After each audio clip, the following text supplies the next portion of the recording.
So let us clearly turn our Bibles to the book of Judges chapter 2 from verse 11 to 15. Okay. Then the children of Israel did evil in the sight of the Lord and served the Baals. And they forsake the Lord their God of their father who has brought them out of the land of Egypt. And they followed other gods from among the gods of the people who were all around them. And they bowed down to them and they provoked the Lord to anger. They forsook the Lord and served the Baals and the Ashtoreths. And the anger of the Lord was hot against Israel. So he delivered them into the hands and plunder which despoiled them. And he said with them, and he sold them into the hands of the enemies all around, so that they could no longer stand before the enemies. Wherever then they went out, the hand of the Lord was against them for calamity, as the Lord has said, and that the Lord has sworn to them, and they were greatly distressed. Hallelujah! Here the Bible says clearly what they did. The children of Israel did evil in the eyes of God. And what the Bible says, that they forsook the God of their fathers and they started to worship Baal. That's what today we clearly see what happens in the body of Christ. Okay?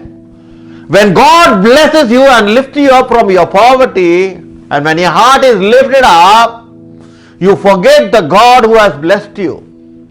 You will forget the God who has blessed you and has given you everything. And now what happened? The Bible says that they did evil in the eyes of God. You know what God does not like? God said that there shall be no other God before me or after me, and you shall not bow and worship any other God other than me. That was the first command given to the children of Israel. But here the Bible says in the book of Judges what they did. They did evil in the eyes of God and made him angry. So what they did, they forsaken the God and they started to worship Baal. The same thing what the children of Israel did is the same thing that King Solomon did. King Solomon also, God blessed him. When King Solomon asked for God for wisdom, knowledge, understanding, God blessed him with knowledge, wisdom, understanding, and God blessed him with the wealth of the nation. God made him, God made him wealthy, I can say. He was one of the most wealthiest king in the entire Bible, I can say. From the book of Genesis to Revelation, there was no king like Solomon, who was the beloved of the Lord, who was blessed not only with divine wisdom, knowledge, understanding, but was also blessed with the wealth of this nation, and anything that his hand, he could take it.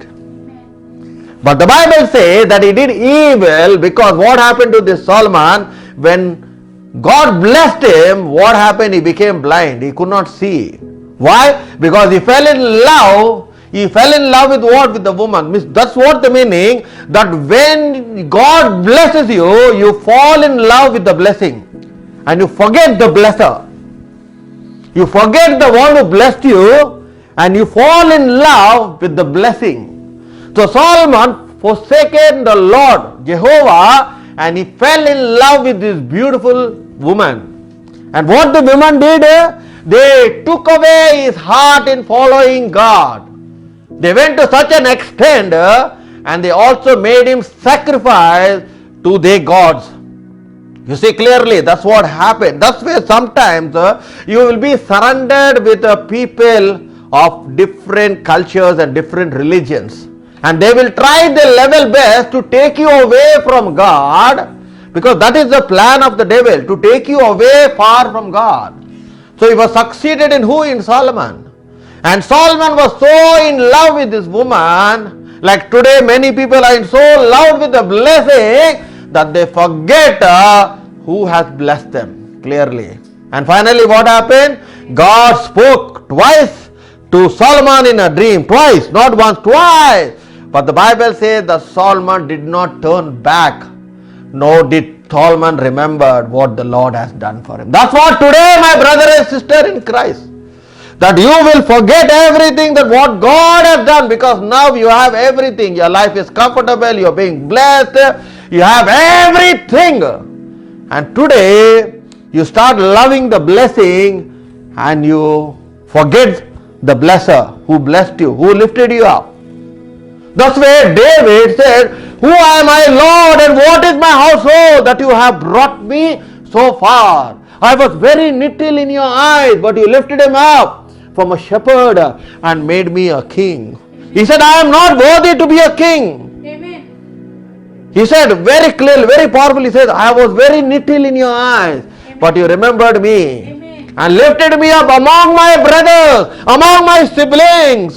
You lifted me up and made me the king. Hallelujah. And you blessed me. Amen. But that did not turn away his heart in following. That blessing never turned away. That's why his heart was burning for God. That's why when he was sleeping in the tents of cedar wood made, and the ark of the covenant was just in ordinary plain curtains. He said, how can I be king, living in such a luxurious palace and being with my wife, whereas the ark of the covenant is just an ordinary thing. Does my God receive, does my God deserve this?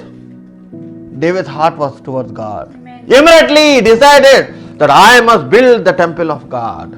I must do something for God for what he has done. Hallelujah. Amen. My brother and sister in Christ. That's what many believers, they always will ask from God. Lord, I want this. Lord, I want that. Lord, I want this. Lord, I want that. But never will they come and ask God, Lord, what do you want from me? What do you want from me? What can I do for you that will please your heart? Amen. My brother and sister, God doesn't want your gold. God doesn't want your money. God wants nothing of this. God wants you to do His will for what He has called you. Hallelujah. God wants you that you go and evangelize and you preach the gospel and tell that there is a person who loves you more than anyone else. That He is the Savior, He is the Messiah, and He is the soon coming. God wants that you win souls for Him. Nothing else He desires from you, my brother and sister.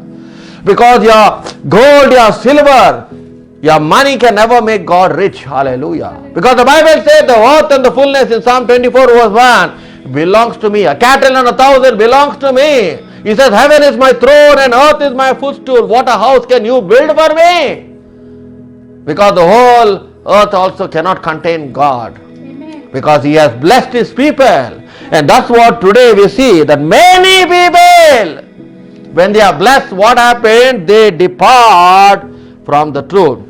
Let us go into 1 Timothy chapter 4 and verse 1. He says, now the Spirit express says that in the later time that some will depart from the truth, giving heed to deceiving spirits and doctrines of demons, speaking lies and hypocrisy, having their own conscience heard with a hot iron. You see clearly, forbidding to marry and commanding to abstain from food which God created to be received with thanksgiving by those who believe and know the truth. Hallelujah. Here what he says, that the Spirit expresses in the last days what will happen. They will turn away from the truth. And what they do clearly, they will depart from the truth. They will depart from their faith and give heed to these deceiving spirits and doctrines of demons. You see clearly, he says, forbidding to marry and commanding to abstract from food for which God has created to be received with thanksgiving. That's forbidding to marry. That's why today we see many people, they do not want to marry. They do not want to marry. They rather live together in fornication, but they do not want to marry. Because Word of God is telling, deceiving spirits and doctrine of demons. You see clearly what happens, and that's what is happening. Speaking lies and hypocrisy. That's why in the book of Revelation what God says, you either be cold or either you be hot, but do not be lukewarm. God doesn't want you to be like a hypocrite. The Pharisees were like hypocrites. They knew the word of God, they knew the Torah, they knew the law of Moses, but their life was not in line with the word of God. That's why when Jesus looked at them, He says, you hypocrite, you wife, you brooks, He said. Why? Because Jesus Christ knew their life, my brother and sister in Christ. Because your life is like an open book in the eyes of God. You can fool people.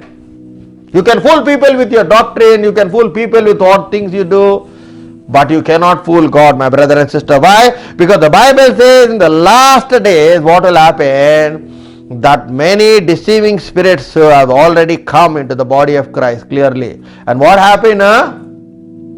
what will happen clearly? They will be deceived. And that is the greatest weapon of the devil, is to deceive who? The church. If he was able to deceive Adam and Eve in the Garden of Eden, he can still deceive the church, my brother and sister in Christ. And that's what you clearly need to understand. Let us see in Luke chapter 8 and verse 13.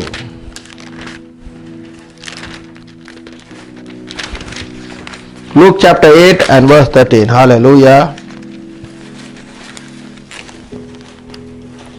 The Bible says, but the ones that fell on the rock are those, when they heard, received the word with joy, but they had no root to believe for a while, and in time of temptation they fall away. Hallelujah. We know this, the parable of the seed that fell in different places. But here the Bible says what happened?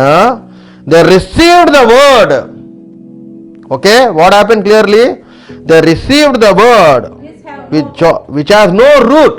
So you must always be rooted with the word of God. Those are the people that receive the word. They will go for meetings, they will receive the word of God, all that. But there is no root in them. But when temptation comes their way, they will fall away. They are the first one to fall away. That's what clearly Jesus Christ is telling. Jesus is mentioning in the parable of the sower, he says that the seed fell in different places. And here he is telling, when the seed fell upon the rock, you see clearly, my brother and sister in Christ. And what they did, they received it, but there was no root inside that. They were not rooted in the word of God. That's why your life as a Christian needs to be rooted in the word of God. Amen. So if it's rooted in the word of God, what happens? Even when the storm comes, even when the flood comes, you will still stand. Because you are rooted where? In the word of God, and the word of God will speak back to you. But here the Bible says, because they are not rooted, that when temptations came their way, they fell away, my brother and sister. That is how many Christians today, they do not have time to read the word of God. They do not know anything of the Bible. They will go to church like that, just like an ordinary formal Christian. But when temptations and when trials come their way, they will fall away. Because why? The Bible says there is no root in them. Amen. You see, that's why your life needs to be rooted in the word of God. That's why in Joshua chapter 1 verse 8-9 he says, meditate upon the word of God day and night. Hallelujah. Meditate and eat the word, the manna. You have to eat, my brother and sister in Christ. You see, the manna means what? The daily food or the daily bread is the word of God you need to eat for your spirit man, which will renew your spirit. Hallelujah. How you can renew your spirit? By reading and eating the word of God. That's why when you read the word of God, it is not always sweet. The Bible says, but when the scroll was given to the apostle John in the book of Revelation, he says the scroll was sweet in his mouth like honey, but when it went to his stomach or belly, it was bitter. So that means what? You have very good things of the word of God which came, but sometimes the word of God will rebuke you. But nowadays the preaching, you can only see blessing, you will not see rebuke. But Bible says that when he ate the scroll, it was sweet as honey. But when it went into his stomach, it was bitter. That's why the word of God is a double-edged sword.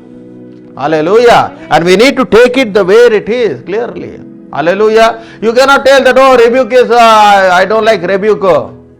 So many pastors nowadays, they don't speak of rebuking, they do not speak of correcting the church. Because they are afraid that if they correct the church or if they rebuke the church, that people will stop coming to the church. And then what will happen to the offering? What will happen to the tithes? They are thinking of that.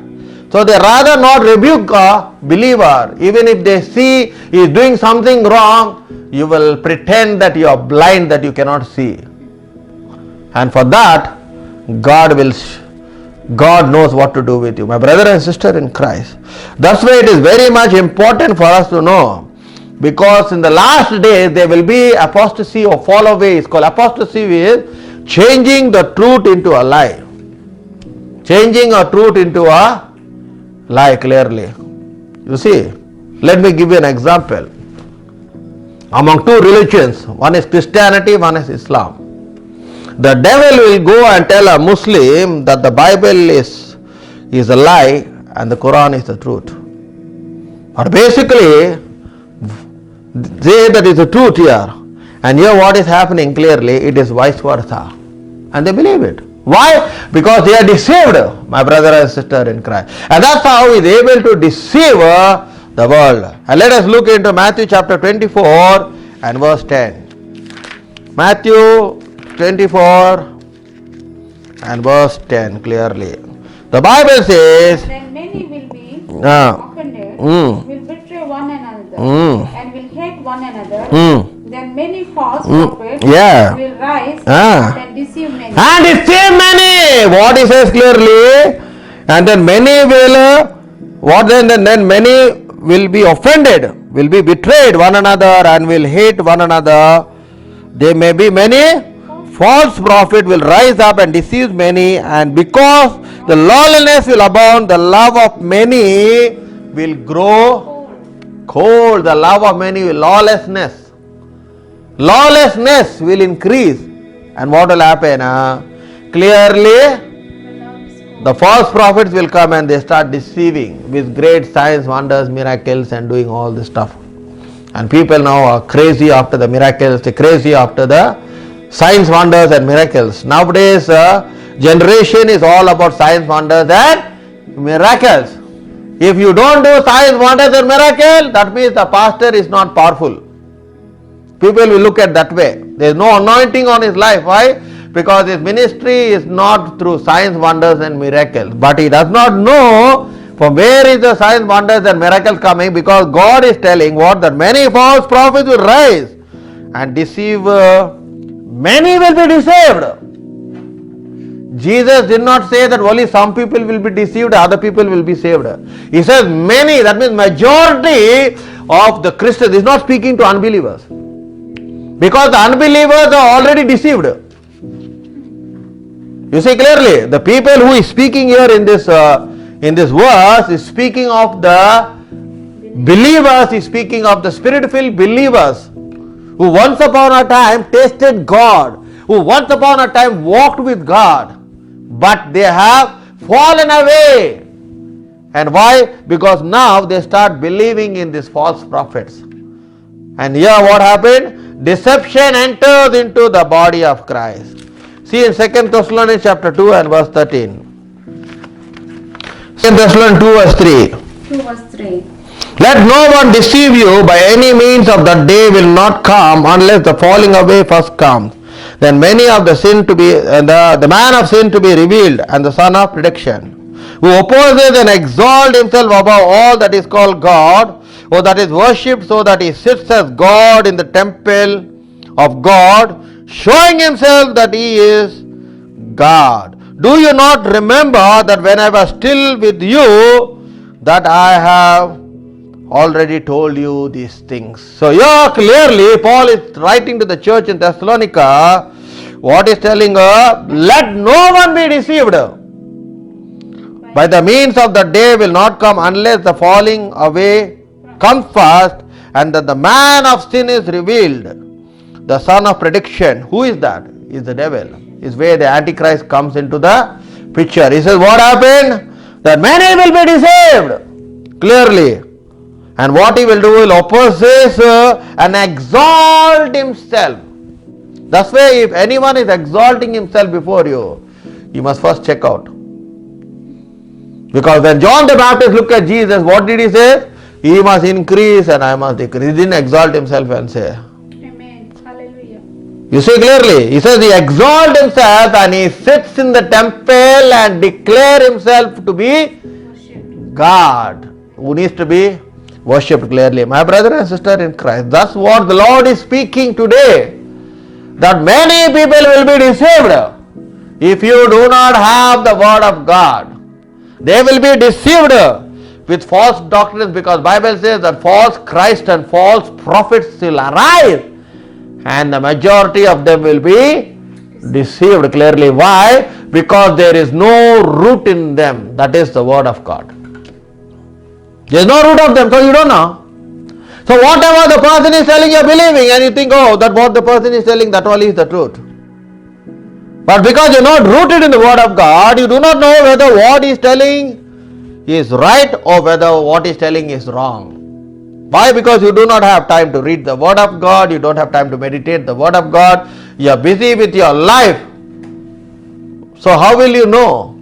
How will you know whether this is from God or whether this is from the devil? I tell you something, both God and Satan, they operate in the same realm of the spirit. It's true. If God tells you you have to obey, 101% the devil will try his level best to make you disobey God. If the God tells do not sin, the devil 101% he will try his level best to make you to sin. We have to be careful.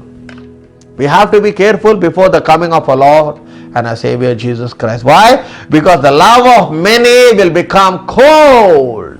They have no more desire for God.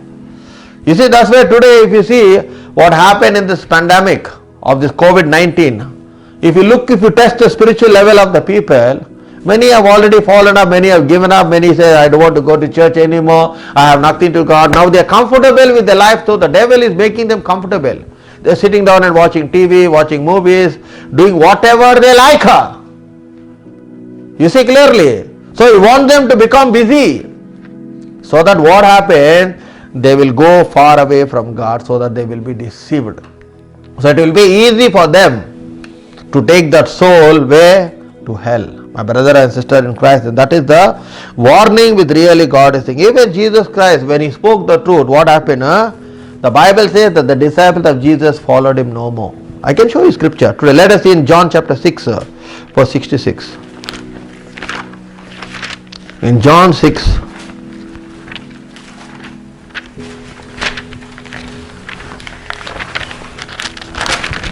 From that day, yes, many of his disciples went back and walked with him no more. walked with him No more. no more. They did not walk. You see clearly. Why they did not walk with him anymore? Because clearly he says, unless you eat of my body and drink of my blood, you have no part in me. You are not of me. So they thought, what is this man giving his blood for us to drink, or his body to eat? So they were not able to understand the doctrine of Jesus Christ. So what happened clearly, the Bible says, that the time that many of his disciples went back and walked with him no more, they never followed him any again. It happened during the time of Jesus Christ. Why? Because Jesus, if you read the whole chapter of 6 Gospel, he speaks that I am the bread that came down from heaven, and whoever eats of the thing will have life, he speaks. So when he said the body and the blood, they said, oh, what is this man giving his blood? Are we cannibals that we are eating human flesh or drinking human blood? But what Jesus was speaking, he was speaking of the spiritual things which they were not able to understand clearly. So here the Bible says that many of his disciples walked with him no more. They left him and they went away. They said, no, that is what happens with many people, my brother and sister in Christ. That when temptation comes your way, you will leave God and you will walk away and you will go away. And when you walk away from God, the devil is already ready, there waiting for you so that you can take you and go. That's why yesterday also I was speaking of a word from the book of Matthew chapter 12 and verse 43. Let's see what does it say. Matthew chapter 12 and verse 43. The Bible says, when an unclean spirit goes out of a man, he goes through dry places seeking rest and find none. Then he says, I will return to my house from which I have came. And when he comes, he finds it empty, swept and put in order. Then he goes and he takes with him 7 other spirits, more wicked than himself, and they enter and dwell there. And the last state of that man is worse than the first. So shall it not also be with this wicked generation? So what is happening here clearly, again Jesus is telling that this devil or this demon, what is doing is coming into a man's house and is seeing that everything is swept and kept clean. There is no word of God, there is no prayer, there is nothing. So this is the person I need. I'll tell you something. The devil is the spirit, or demons they are spirit. They require a body to operate. They require a body to operate. A demon requires a body to operate. The same thing, the Holy Spirit requires a body to operate. So these demons, when they came to this man, he says that is house. What is the house there? Is the heart. He says it's cleansed, swept and made clean. That means there is no word of God there in the heart. So he said, oh, this is the place which I have to be, because this person doesn't want to go to church, this person doesn't want to read the word of God, this person doesn't want to worship God, this person doesn't want to pray to God. So this is the body which I like. So what he does, not only alone, he is going and he is bringing 7 more wicked fellows. And now what happened? The state of this person becomes worse. That's what happened to a believer. When you do not read the word of God, when you do not pray, when you do not worship God, that's what will happen to you clearly. And what is the house here? It is the heart. Why? I can show you. See, if you see in Revelation chapter 3 and verse 20, Jesus says in 3:20, he says, behold, I stand at the door and knock. If anyone hears my voice and opens the door, I will come into him and dine with him, and he with me. Now here, who is this person again? He is knocking at the door. What door is he knocking? He is knocking at your heart. He says, I will come inside you and I will dine with you. I will be with you. That's what God wants to be with you in your heart. So the question is here clearly, God is telling, so the same thing the evil spirit, when he saw the house that is very swept and cleansed and beautifully it is there, he says dry places. He is not telling wet places. You know, where the Holy Spirit does not exit, that place will always be dry. You see clearly. Thus way, dry bones mean, that means without the Spirit of God. That is the meaning of it clearly over there. The Israel lost hope in the book of Ezekiel 37. That is actually the meaning. It speaks to the house of Israel. They did not have the Holy Spirit. They were totally dead. That's what happens when a person does not have the Holy Spirit inside him. He is equal to be a dry person. You see clearly. He is equal to be a dead person. Because it's only the Spirit that gives life, Jesus said. Amen. It's the Spirit that gives life. And the word that I speak, they are spirit and they are life. That's what Jesus Christ. Amen. It's only the Spirit that gives life to a dead body.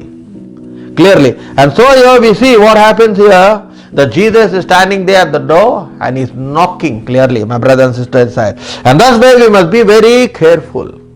That's why you must discipline your body. Amen. You must discipline your body by fasting and by praying clearly, and that's what is happening. And that's why you must be very careful, my brother and sister in Christ. Let us look into Amos chapter 8 verse 11 and 12. Amos chapter 8 verse 11 and 12.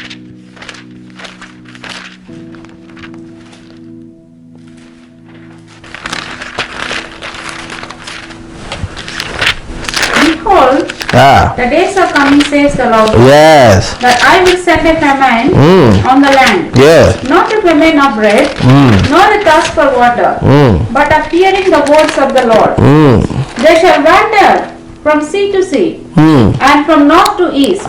They shall run to and fro, seeking the word of the Lord, but shall not find it. Hallelujah! The Bible clearly says what? The days are coming. There will be a famine. Not of bread and of water, but of the word of God. Amen. So there is going to be a famine for the word of God. And you will run through and fro for what? To get it, but you will not find the word of God. And that's why it is very much important that the word of God needs to be written where? Upon the tablet of your heart. Let us go to 1 Samuel chapter 15 and verse 11.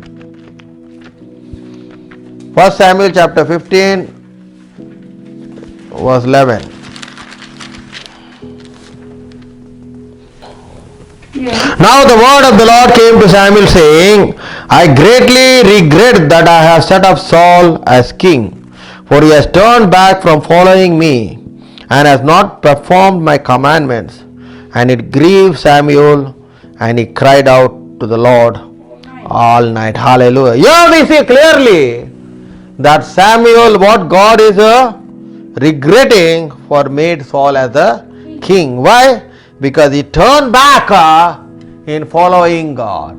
That's what clearly I showed you before in the book of Judges. What I showed you clearly in the book of Judges, that they forsaken the Lord. They did not heed to the commandments of God.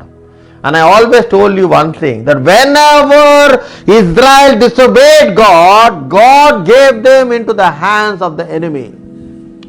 That's what happened to Balaam. When you disobey God, you will bear the consequences. Amen. And then you expect, you disobey God, and then you expect, oh God, why are you not in this position? Oh, I thought you are there. Yeah. God says no. Why? Because in the first thing, he disobeyed God. That's why the prophet Samuel had to correct who? King Saul. He says, obedience is better than sacrifice. He thought by just giving sacrifice, God is excited. Yes, God likes sacrifice. God likes sacrifice. He says that whenever you sacrifice the bulls and the sheep and the ram, it comes like a sweet smelling aroma to his temple, to his place. He likes sacrifice. But what is King Saul doing? Instead of obeying what God is telling him to do, he says, let me offer him sacrifice. Through this sacrifice, what will happen? I can please God. But what did the prophet Samuel said? He says, obedience is better than sacrifice, and rebellion is equivalent to witchcraft. Because you are disobeyed the word of the Lord, for God is removing you from the king. Not only what did God remove him from the king, God also removed the spirit which was inside him. Bible says from that day onwards, there was a distressing spirit which brought depression into a person. That's why when you are depressed, God does not make anyone depressed. It's the evil spirit that makes you get depressed. That's why depression in this country is everywhere. Oh, I am depressed. I am under depression. I need medication for depression. Who is putting depression or distressing spirit? It is the devil. Because here the Bible says that not only did he lose his kingship, but the Holy Spirit left him, and there was a distressing spirit that was troubling him. And for the spirit to go, who came? David had to be brought to the palace, and when David started to play the harp, that depressing spirit which was inside him came out. And that's how we see that Saul was delivered from the type of spirit. My brother and sister in Christ, that's why it's always good to obey what God has called you to do. And that's why when you obey God, He will be with you.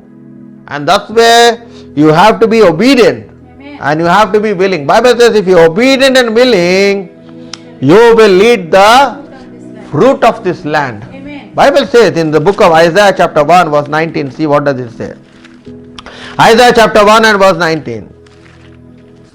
Let's read what it says.